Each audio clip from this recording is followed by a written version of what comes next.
Matric 2020 revision with crazy physics. Our singular aim is to make your matric exam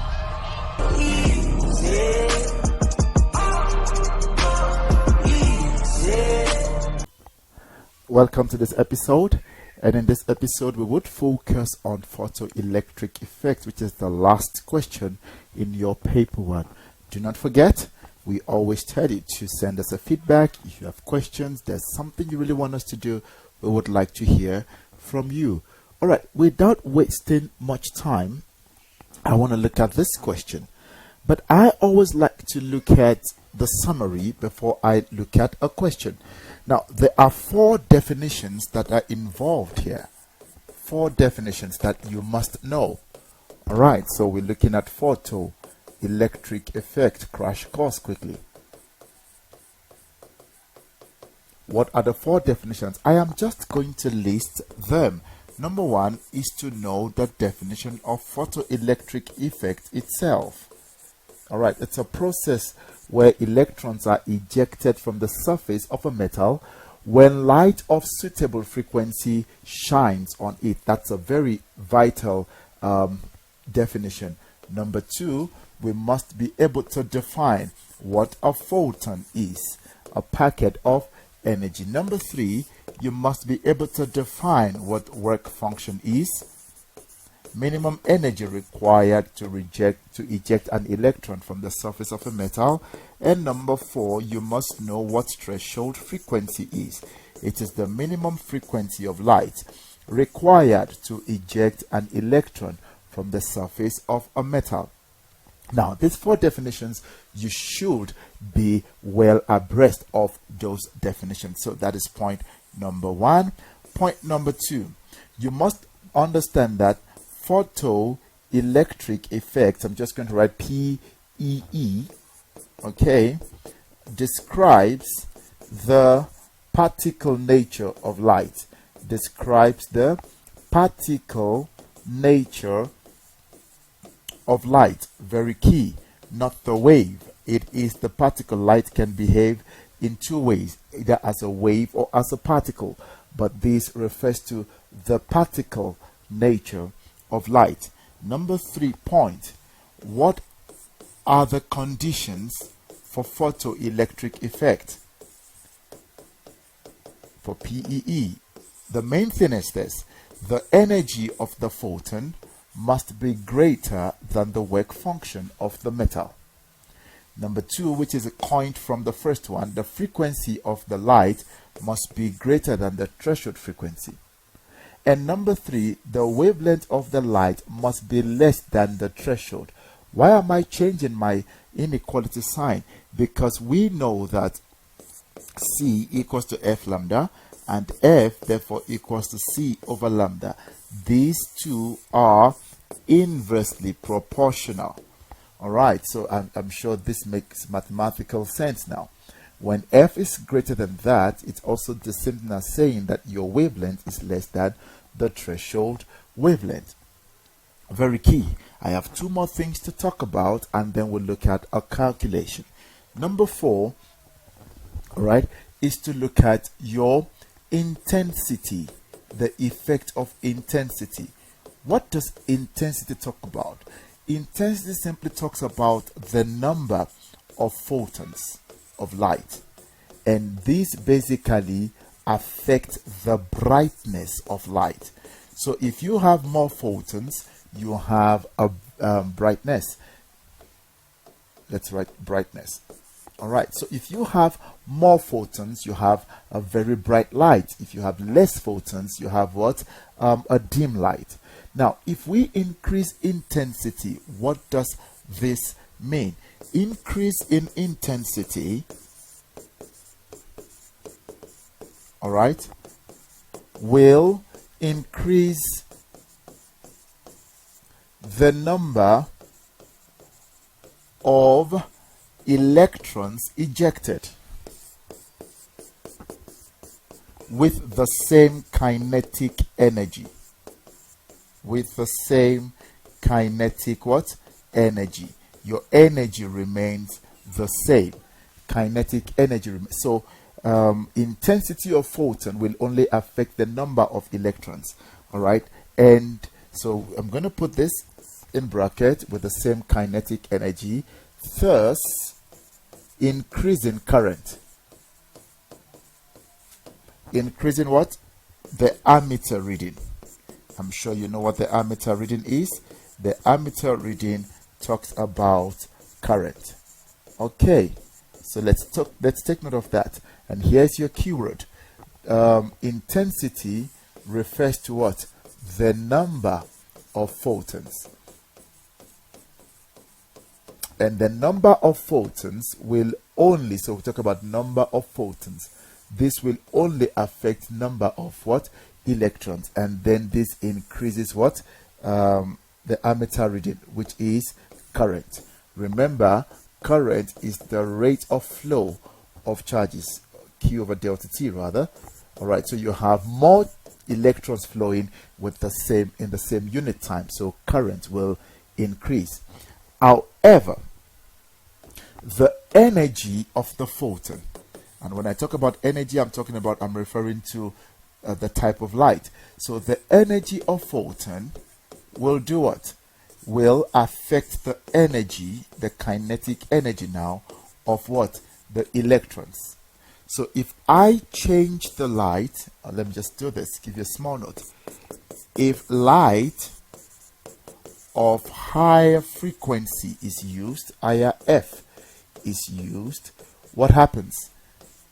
E increases. Remember, why would E increase? E equals to HF. They are directly proportional. All right. Now, since work function of the metal will be the same,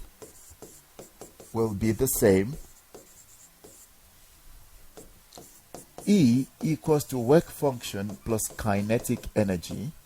All right. The kinetic energy of the electrons will increase, but the number of electrons will remain what? Number of electrons will remain the same.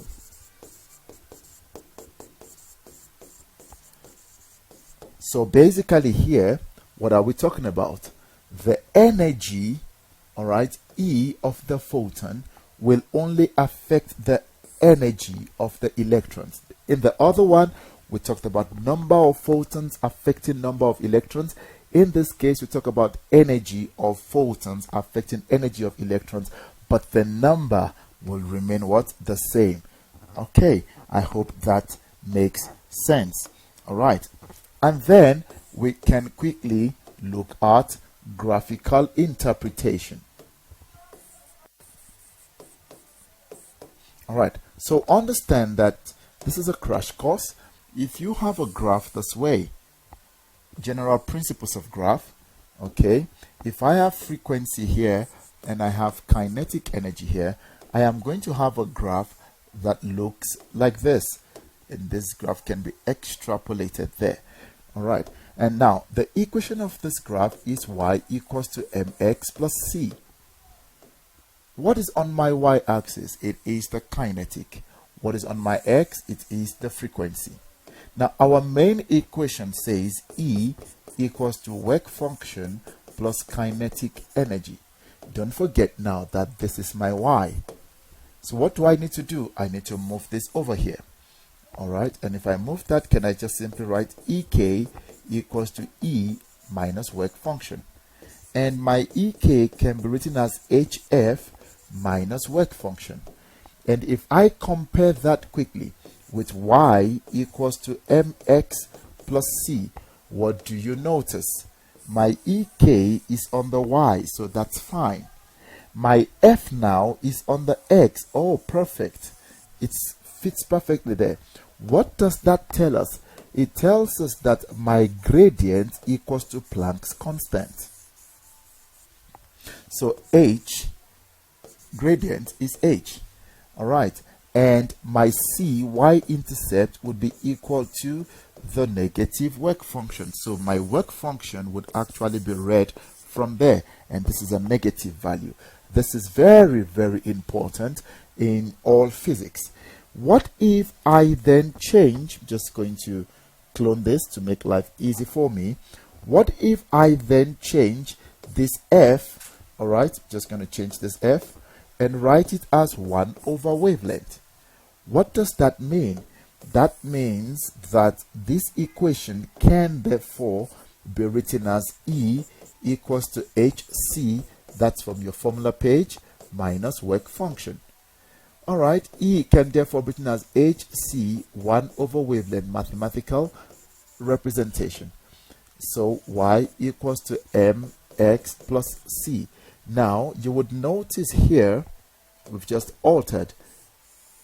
My M would be equal to that because this is EK, sorry, that's EK. So that is equal to that, that is equal to that there, your X. So it means my gradient now is equal to HC, but my C is still work function.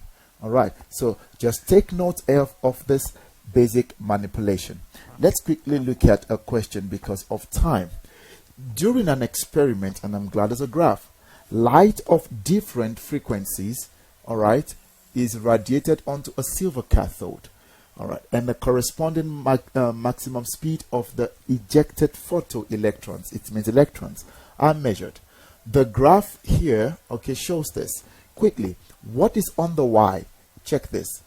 Energy of photon, E, is on the Y, and V squared is on the X. We need to manipulate quickly. All right, E equals to what? Work function plus kinetic energy. So E equals to work function plus half mv squared. Oh, this is quite now easy. Y equals to mx plus c. I'm going to move that there. Mv squared plus work function. Let's compare quickly. Y equals to mx plus c. What do we have? I'm going to use a brighter color. All right, that is fine because that is what's on. It's E here. All right, just in case it's not clear, and it's V squared here. So that is sorted. What about my X squared? My X axis, it's V squared. Oh, awesome. What does this M stand for? Gradient. Gradient is equal to half the mass of an electron. Awesome. So my gradient in this case is half mass. Why my C, now do you notice my C here is positive? Let's go look at the graph. Is it a positive interpretation? Yes. And that is my work function. So you got to learn to interpret this first before you go ahead answering the question. Let's look at the first one. Oh, define photoelectric effect. That's a giveaway. You have a definition page. Please use it. Write down the value of the work function. I love this.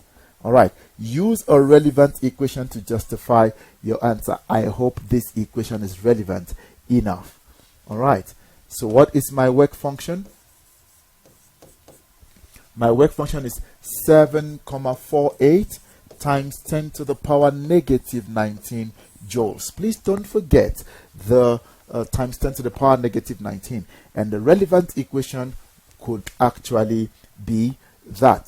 All right. So you compare. We know the y-intercept now will be our work function. Y-intercept.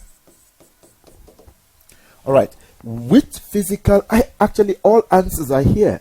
Which physical quantity can be determined by the gradient of the graph? That's my answer. What am I going to get? I am going to get the mass of an electron. Done. Simple. All from interpreting your graph. It makes your life very easy. Now 10.4. Calculate the value of x as shown in the graph. Where is x? There. Okay, let's clone this page.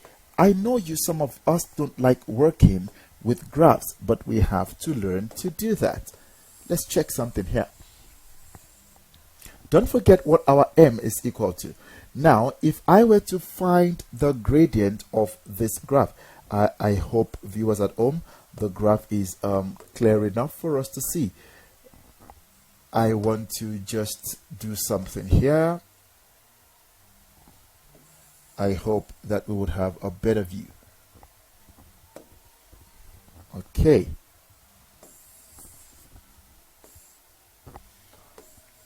All right.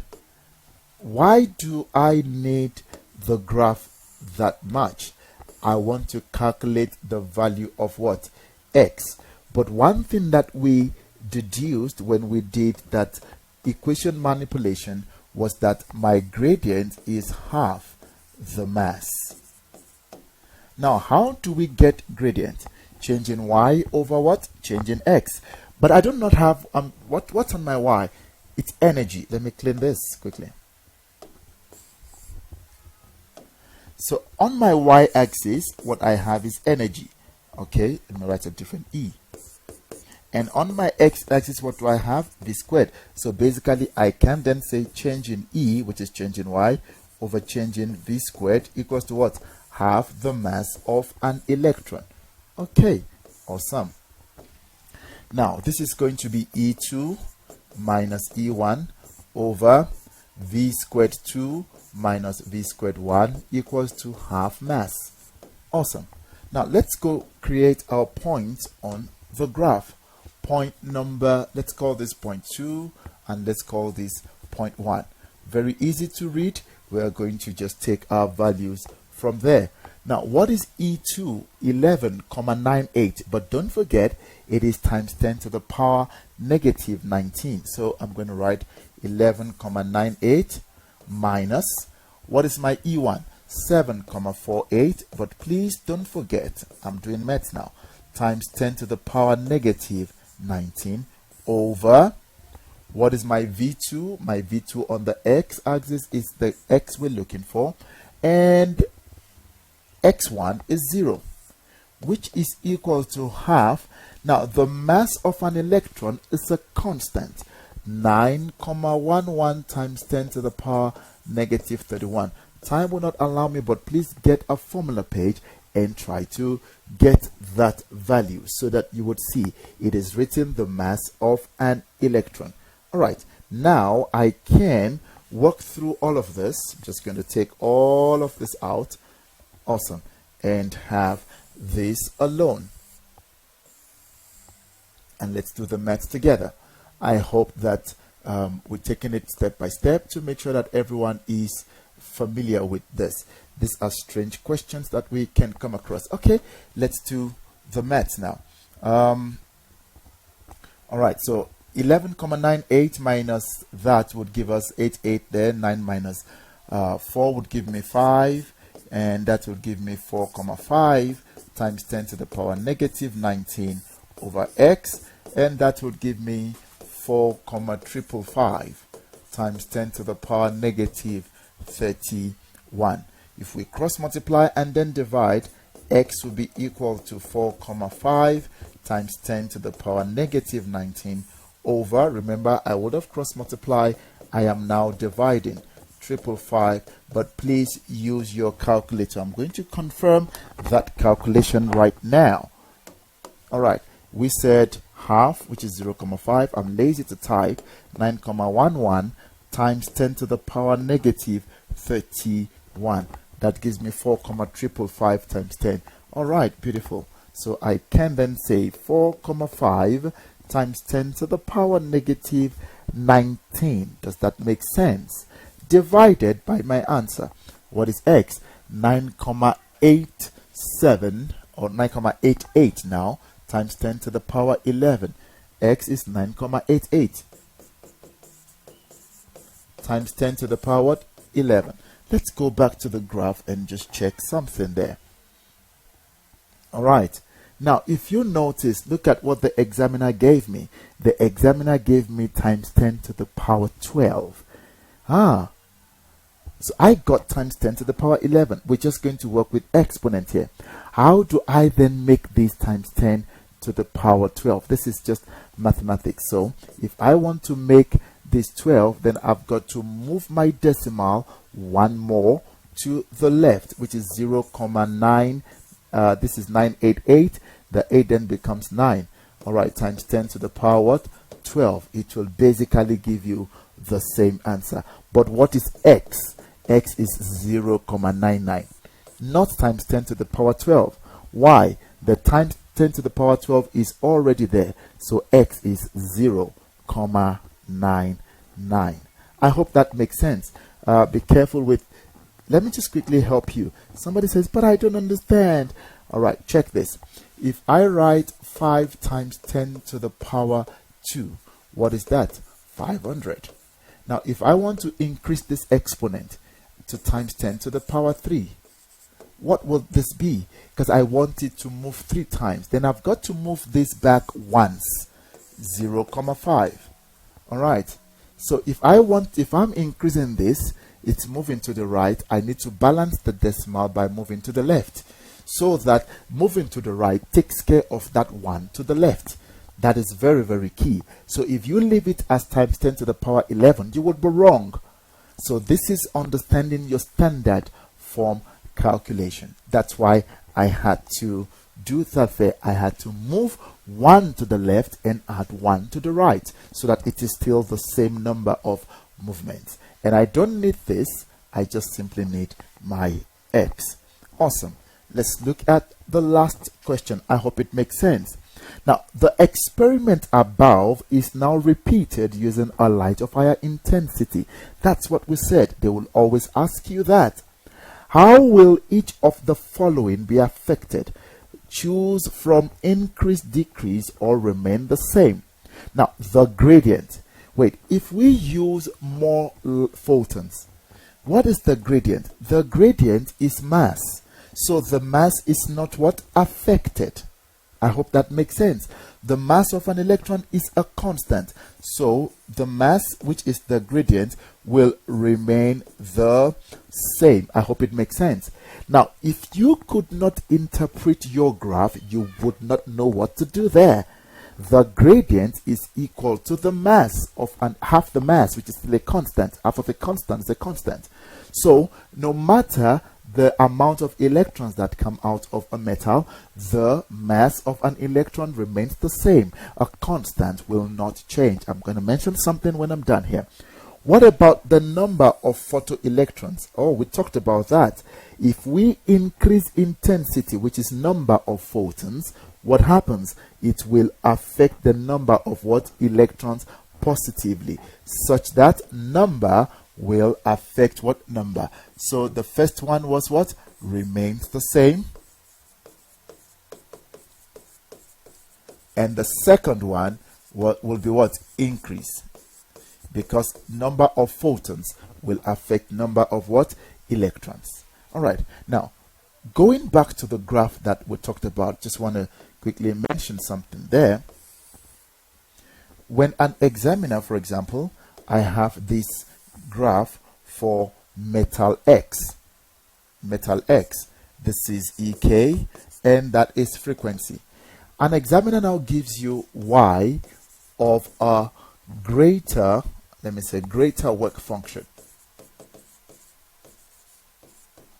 Let's draw the graph of Y. Now, if my work function, which is HF naught, increases, what happens to the threshold frequency? It will also increase because they are directly proportional. So I would have that there. Oh, I forgot to show you something which I would show you now quickly. I forgot. I will do that now. What will my graph then look like? Because, let me use, because in this case, my gradient should be constant. Yep. My gradient should be constant. Guys, your graph should be parallel to one another. All right. Your graph should be what? Parallel. Why should it be parallel? The gradient both represent what? Planck's constant. Remember, the gradients of parallel lines are equal, both of them. So this is Y, and this is what I wanted to show you, threshold frequency. This is also what? Threshold frequency. This is work function of X, and this is work function of Y. Threshold frequency of X and threshold frequency of Y. So take note of the points on the graph: work function, threshold frequency, and your gradient. My gradients are equal, so these lines must be what? parallel because the gradient represents Planck's what? Constant. Okay, I hope this has been very beneficial. I wish I had time. I was going to talk about absorption and emission. Just summarize in 30 seconds. Here, photons are absorbed by a cold medium. So when you see a cold medium, you have an absorption. And what do you notice? You are going to see colorful background,